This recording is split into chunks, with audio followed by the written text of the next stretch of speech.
Welcome to My First Stage, the podcast where experienced public speakers share how they started getting booked on stages and how they've used them to grow their business. I am here with the amazing Melissa Cohen. I'm so excited to be able to talk to her again. She is a former fashion executive and now an author, speaker, and LinkedIn top voice. She helps leaders, founders, executives, and their teams leverage LinkedIn for personal and business growth. And thank you so much for being here, my friend. Thank you for having me. I'm super excited. I am too. And I just found out one of the fun things about your speaking is that I was actually there for your first stage. Yes. And I could not tell that was your first stage. So good on you. You Oh, crushed thank you. it. Thank But you. let's talk about it. Your first stage was at the Badass Business Summit. How did it happen? Yeah. So Donnie Bovine, who we all know and love, he reached out to me and said, "Hey, I'm having this summit, Badass Business Summit," which of course made me laugh. And he said, "I want to put a LinkedIn panel together. Would you want to be part of it?" And it's funny. I was always a little bit intimidated public speaking. I actually was that kid in elementary and junior high school who dreaded speech competitions and did them anyway, and usually did pretty well, but absolutely hated them.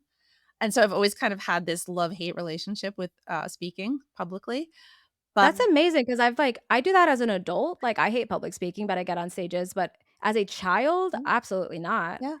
We had, I would like, have been like, mean teachers. Yeah, they encouraged us to do this stuff. Yeah, absolutely. Like, in front of the whole school. Can you imagine, like, being on stage in front of the whole school, having to I recite a had to speech? give a speech at, I think it was, like, the Honor Society induction or something. I was president because I was a nerd, and I pretty sure I vibrated so hard that, this you could hear the stage move. Like, it was awful, and I only had to talk for, 3 minutes, Yeah, well, and no, I can't imagine being like, "No, I'm terrified, but I'm gonna do this willingly and for fun." it was so interesting because I could always remember sort of thinking, because there would be a bunch of us, right? And you didn't know what order you were gonna go in necessarily, and I would sit there going like, "Don't pick me, don't pick me, don't pick me, because 'cause I'm not ready, I'm not ready, I'm not ready." And yet the greatest relief is actually to be called and go up there and do it and be done. And so it's this weird sort of mental argument you're having with yourself of, "I don't wanna go," and like, "No, just do it, just go." Um so for whatever reason, I said yes, and it was a fantastic experience. Like, I absolutely loved every second of it, and I really used that to show myself that I don't have to be so afraid. It's actually a really wonderful experience. And that was, if I remember correctly, it was a panel, and it was you, Ken and Liam? Kevin. Yes. Me, Kevin, and Kevin, okay, I Liam. knew it was a Yes. It's K. a K. It's a K, man. Yeah. You, Kevin, and Liam, and you were talking about, LinkedIn, Yep. and with you being, like, one of you're a top LinkedIn voice, so you're always creating content on LinkedIn. Would you consider that to be a stage? Oh, that's such a good question. Yes. And it's a different kind of stage because you can prepare for it. Mhm. I can write a post in advance. Even if I'm writing it on the fly, obviously I can still edit it. I can read it, tweak it, make adjustments. When you're on the stage and it's live, that's it. You can't go back and change anything. You can't edit your words. You can't go back and erase something that you said. So, yes, it's absolutely a stage. It's just a different kind of stage. And how would you suggest people start creating their own stage on LinkedIn? Like, and why? Like, how has it really impacted you and your work? Oh my gosh, we could do a whole show on that. I could talk for about 2 hours on that. So I never, ever shared anything on social media. I was not a social media user. I didn't understand why anybody ever would. I thought Facebook was ridiculous. I did join LinkedIn, so back in 2008, March of 2008 was when I joined LinkedIn, and I did not do a single thing with it until 2020. I never posted, I never commented. I guess I accepted connection requests. That was probably about it. But in 2020, I lost my job, and it was the pandemic, and I worked Mhm. in fashion, super hard hit by the pandemic. And I kind of realized that the way I had always gotten a job in the past, which was through my network, was probably not going to work out as well this time because my whole network was in the same situation. They either just got laid off themselves or they just laid off half their team or they were terrified that they were going to be laid off next. And so I said, okay, I should probably check out that LinkedIn thing that I joined 12 years ago. And I was shocked at what I found. It was like a completely different platform than I had remembered because it used to be really boring, right? You would go there Yeah. because you needed a job. Yeah, I feel like it's still almost has that reputation in some areas. Like some people are like, why would I be on LinkedIn? I already have a job. Versus there are the people that are on LinkedIn building a platform and like putting out content.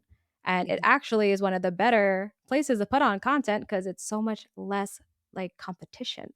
There's less competition, although AI is starting to make that a little less true, but there's a lot less competition. It's also a lot less toxic because you're posting Mhm. under your real name. Yeah. So you're not hiding behind a screen name so nobody knows who you are, which kind of frees you to say some things that you probably wouldn't say if everybody knew it was you saying them.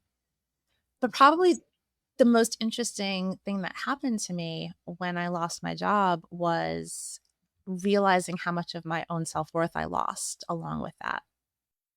Like, my identity was so tied up in who I worked for and what my title was. And that's really why I encourage everybody to build a personal brand. I know it sounds like ridiculous, build a personal brand. I didn't even know what a personal brand was, but it's essential, right? Because you have no idea what's going to happen today, tomorrow, next month, next year in your career journey. You need to build something that is always yours wherever you go. And how did you do that? I observed for a little while because I was intimidated. And when I got brave, I started to comment. So to this day, I will tell anybody who listens that commenting on LinkedIn is a very underrated tactic. It's also just a very underrated way to make connections, meet people. Some of the most incredible relationships that I have to this day in real life, in person, started out because we commented on each other's posts. We started those conversations. And that's kind of all I felt comfortable doing for a little while, right? Because it's a little less visible. Your comment is one of a whole bunch. It's not just your post out there. But then one day I said, okay, I need to post. I need to do this. And it is probably everything I would tell someone not to have done when posting content because I didn't know what I didn't know. So I reposted strike number one, an article from Women's Wear Daily, which was the fashion industry newspaper. It was paywalled, strike number two. And Mm. I added like one sentence of my own thoughts on it, strike number three. Terrible post Yeah. in every way. But nobody yelled at me, nobody was mean to me, nobody said, "What are you doing?" I actually got a little bit of engagement. I say jokingly, people probably just felt sorry for me. Um, but I survived. But I tell this story a lot. I had to get up, walk away from my computer, and leave the room because I was gonna take it down because I was so terrified of that visibility. Mhm. But I survived, and I went on from there. Now, today, Melissa, who is like the goddess of LinkedIn, what how would you post that today? Like, what would you do differently? Not strike out 3 times. If I were really going to post that same sort of content, I would summarize what I found most interesting in the article, my own thoughts, my takeaway from it, what left the biggest impression on me. I would screenshot something in the article, a picture, an image, something relevant.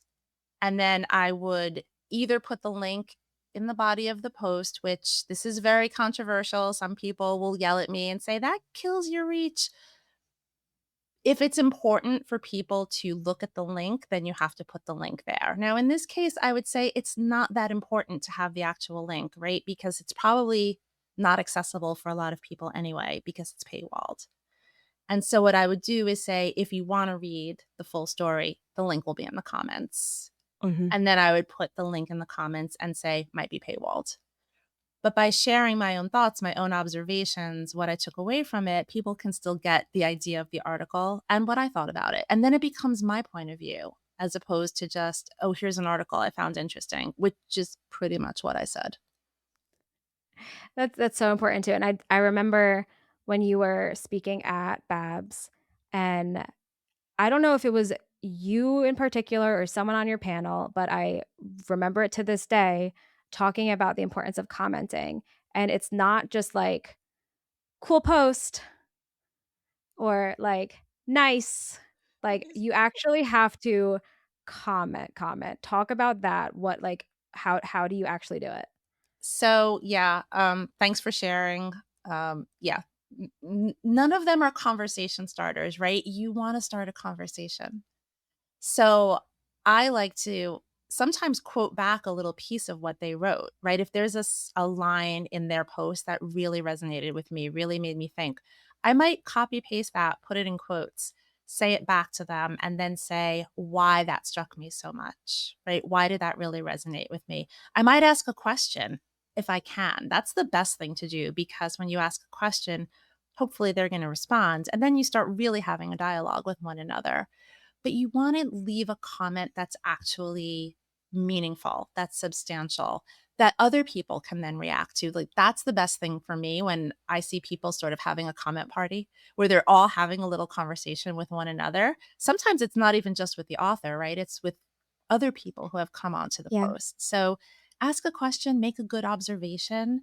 And I'm not saying to do this for tactics, right? There used to be, I don't even remember what it was, but some guideline of like LinkedIn values comments that are more than 12 words or some such nonsense. I'm not looking at it that way. I'm looking at it, have a conversation, right? If somebody says something to you at a party, you're going to say something in response. You're not just going to walk away. And that's how I view comments on LinkedIn. It's so important. It's the same as, like, people just post and ghost. They just post something and call it a social media strategy, and they're not staying and interacting, they're not commenting back, they're not doing anything. They just post and ghost, and it doesn't have the effect that they're looking for unless their goal is just to make their social media page look like they're posting. The only people that that will work for, and work is a relative term, is if you already have a massive following, right? If you already Mhm. have a massive following, yes, whatever you post is going to get engagement just because people want to be seen on your page. But for the average creator or the average person who's posting, it's actually that engagement that drives your post further out into the algorithms, right? That's what they're looking for. They're looking for reciprocity of engagement, right? Not one sided engagement. And I firmly believe that if people know you're going to engage on their content and you're going to respond to their comments, they're a lot more likely to leave them on your own post, right? Because nobody wants to speak into a void. You make such a good point with that only works if you have a massive audience. And I talk about that all the time with podcasting because we can't mirror what we're doing in a podcast on what the big shows are doing because the big shows already have a following Yeah. and it's not going to work the same. It's just like with social media. You can't, like, if I were to post a picture of me wearing a brand of sunglasses with a link in the comments of where to buy them, no one is clicking that link. Nobody cares what sunglasses I'm wearing, but it works when you have a massive following and people wanna do what you're doing. And, like, with a podcast, I have to tell people, like, "No, you can't name your podcast your name like Joe Rogan," Right. because Joe Rogan never, when he launched his podcast, he was not a podcaster, he's just a celebrity with a podcast, he already had an audience, and Oprah can put out a magazine named after herself because everyone knows who Oprah is, but when you don't have that audience, you can't do that, and you have to make decisions that are different than what you're seeing mainstream, and I think that's why following creators like you, people that are putting out content on these platforms that are underutilized and doing it strategically is so important because if you're just following these big like influencers, big name creators, you're doing what's working for them now versus what was working for them when they were getting started and where you are. Yeah, 100%. A lot of people will have a strategy of commenting on a huge creator's post, right? Somebody whose posts routinely get thousands and thousands of reactions. That's really only gonna work if you are a very early commenter. If you get in on the Mhm. first couple of comments, that's actually gonna work and people are gonna see you. But if you're comment number 250, you're not really likely to get seen by a lot of people. You're much better Yeah. off finding, like, a mid-sized account to comment on. It's like ending up on, like, the 4th page of Google. Like, Exactly. nobody has gone that far in Ever. the Google search pages to find the 407th most recommended website. Exactly. You have to be on page 1. Yeah, no, that's important. Now, you had said that you got your first speaking gig just because basically someone reached out to you on LinkedIn. Yeah, I mean, yes, technically, and Donnie and I met through LinkedIn, 100%. Yes. And how did you use that opportunity, to whether it's grow your business, increase what you were doing? Like, what did you do with that stage, moving on? It gave me confidence that I could actually do it, right? As an adult, not as a kid anymore, as an adult, as somebody speaking about something that not only was a passion of mine and something I'm really enthusiastic about, but also, to your point, is my business. It gave me that confidence to continue to seek out those opportunities, whereas sometimes when you're not sure that it's gonna be successful, you kind of shy away from those opportunities, right? Because you don't wanna make a fool of yourself, you don't wanna mess up on a in a big public setting. Because not only was that a fairly large audience, but it was also being live streamed on LinkedIn, and there were a lot of people watching, right? So I sort of had that dual audience. Um, and so I used that to give myself the confidence to say yes when other people asked me to be on stage or asked me to speak. I had, I'd done podcasts, I'd done Zoom things before, but not a lot of live speaking. And I'm so much more comfortable now because I had that positive experience and it was a great positive experience, right? It was a panel. It was people that I knew. It was people that I was really comfortable with. I had people in the audience that I knew. And it just really catapulted me into having belief in myself, and that's really important. I love that. What other stages have you been on since? I know of one because we ran into each other at Podfest, and you were speaking on a panel there. What was that one like? How was that one different? And, like, what other stages have you been on? So Podfest was super interesting because I don't have a podcast. And so at first I was kind of like, huh, I don't know. Is this an audience that wants to hear from me? Um, But they did, and it was really interesting. We did some polling before we took the stage, and it was like, "What's your impression of LinkedIn? Do you think it's valuable to you as a podcaster?" Like, very, somewhat, not at all. Um, there were a lot of not at alls or very little, and, that was a little daunting knowing that you're taking, the stage with I don't wanna say hostile audience because they were very, very nice, but, they had sort of a negative opinion about what I was going to Yeah, speak about. But a lot of people came up afterwards and said, "You gave me a lot to think about. You made me maybe change my mind. You made me think maybe there's some value to being on LinkedIn." And I absolutely believe there is, right? You know that there is as a podcast host. It's a absolutely. fantastic place to share your podcast, to connect with people who are gonna be guests on your podcast, sponsor opportunities. There's all kinds of things that are gonna happen on LinkedIn. So that was a really good experience. It was the largest conference I've ever been to. I mean, massive amount of people, really almost a little overwhelming from an attendance standpoint. Yeah. And then obviously the room where you're speaking is smaller, but definitely an interesting experience in that regard, for sure. And how did that one come about? Did you apply to speak? Were you approached by other people on a panel? We applied to speak, so it was me, Wendy, and Zach, the 3 of us. We applied. Zach is sort of Mr. Podfest. I mean, I felt like I was there with the Godfather. Like, everybody knew him, right? We couldn't walk 2 steps without someone being like, "Hey, Zach," and starting a conversation. So, I'm grateful for that because I don't think I would have been able to figure out, like, how to maneuver through the whole application process and all of that without his guidance. But we applied, and so we got accepted for the 30-minute presentation, which was great. And again, I loved that it was a panel, right? I Mhm. always like that interaction, and I love that we had time at the end for Q&A because that's what really makes me excited, right? Being able to answer people's questions and really giving them the answers that are gonna help them instead of just coming with a sort of conceived notion of what they wanna hear.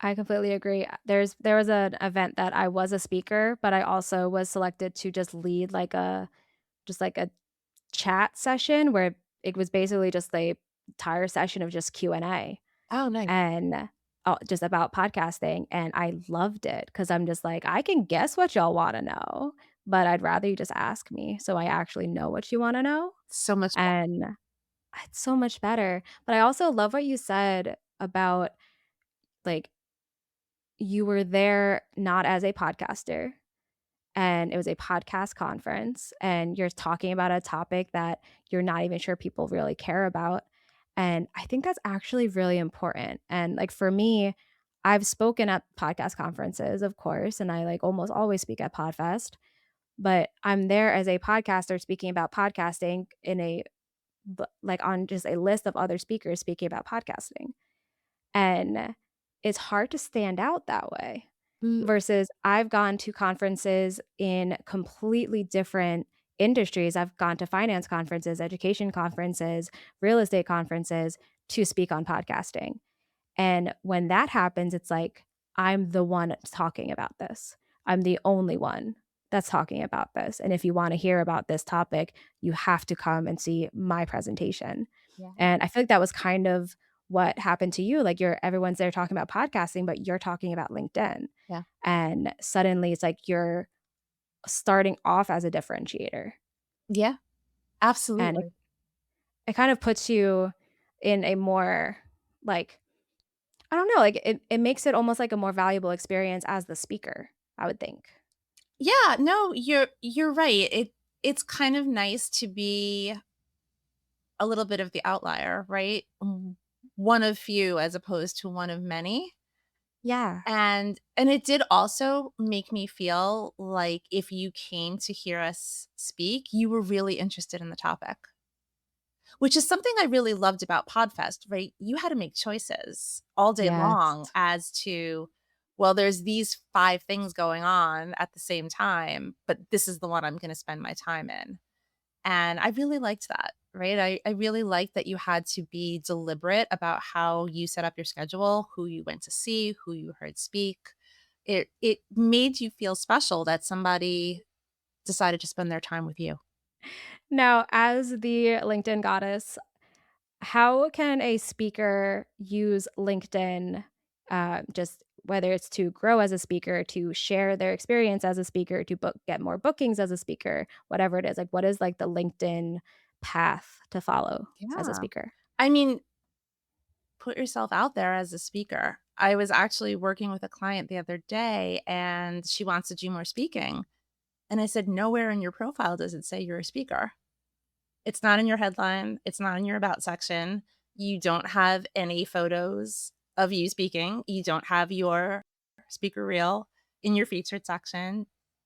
I would never know you want to be a speaker or want to do more speaking. I would have no idea at all. And so it's all about positioning, right? Yeah. And nowadays, so many of us are so many different things, right? We're not just in this one little neat box. We have a lot of different talents. We have a lot of different things that we want to do. So make sure that it says on your profile, in your headline, speaker, post your speaker reel. Now, at what point do you add speaker? Do you add it after, like, your first time speaking? Like, "Okay, I did it, now I'm technically a speaker, let's add it." Do you do it after you've been a paid speaker? Like, what's the, like, rule of thumb there? That's a great question. Look, it's all about what you're comfortable with and what feels authentic to you. I would probably say not after like your first.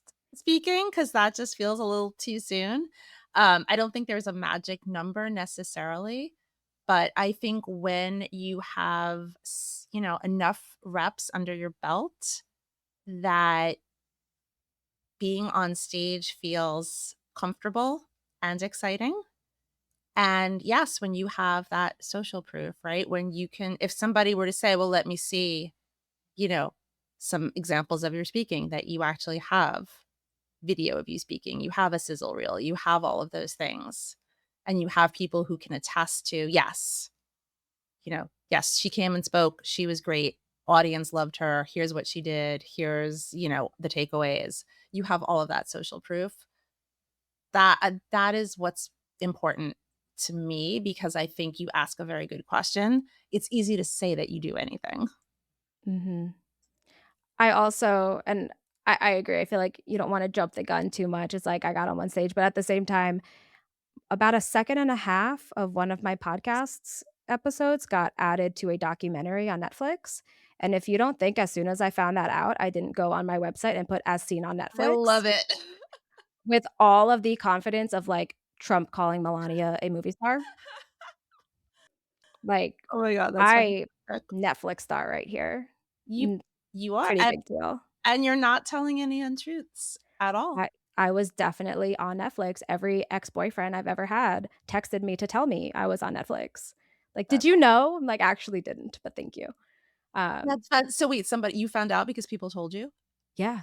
Oh my god, that's They did amazing. oh, they didn't ask. It was, branded, the podcast that I hosted with Yes, Larry Roberts, yes. and we did an episode about, the Liver King. Who is this, like Mm. he was a health and wellness, like, fitness creator who his whole brand was that he the reason he looks like a Buick, basically, was that he just eats raw liver and all of this, and then everyone found out he was doing steroids, and he kind of fell from grace. But we did a show about building your brand around lies and what happens when that, like, falls apart, My god. and they did a documentary about him, and a clip from our podcast is in it. How And I'm cool is getting that? texts from so many people like, "Did you know you're on Netflix?" And I was on How Netflix. cool is that? And they don't have to ask your permission or anything. That's I fascinating. think they use a short enough piece Mm. that it was okay because it was, like, maybe 2 seconds, like, it was very, very short, so I think they probably do that strategically, Yeah. and if they were to use anything longer, then they would have to, like, ask permission or pay royalties or something, so they know what they're doing. But clearly they made the right choice because they got you in the 2 seconds. Oh, no, he's the one talking, I'm just sitting there. Aw, darn. Alright, alright. At least you're there. I'm there, like, my That's face is on everyone's screen that um, wants to learn more about the Liver King. I always wanna say Lion King when I talk about that, I but there's with no food more I gross said than it with liver. my full chest when I'm just like, "As seen on Netflix." I love it.